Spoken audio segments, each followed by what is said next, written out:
भाषणाचं काम जर ठरलं तर तुम्हाला माहिती आहे मी 1 तास बोलायचे मोजून 60,000 घेत असतो. बालकून नाही घेणार, ते भाऊ आहे ना.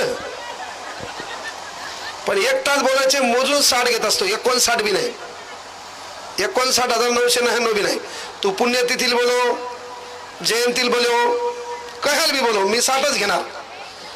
तू वास्तुशांतील बी मला भेट द्या नसती तरी 60 घेणार. का? तुमच्या वेळेची ही लोकांनी कदर केली पाहिजे, ही गोष्ट लक्षात घ्या. तुमच्या वेळेची लोकांनी कदर केली पाहिजे.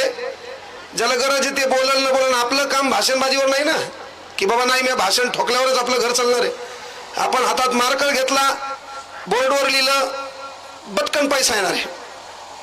तिकडे लय बरोबर कार्यक्रम चालू आहे आपला. त्यामुळं मी तुमच्या पालक या नात्याने एवढीच विनंती करतो की मी 60,000 रुपये घेत असतो.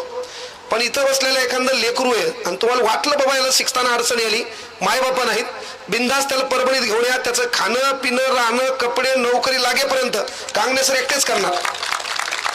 1 रुपया देऊ नका त्याचा. ही चळवळ सध्या कामाची आहे आपल्या.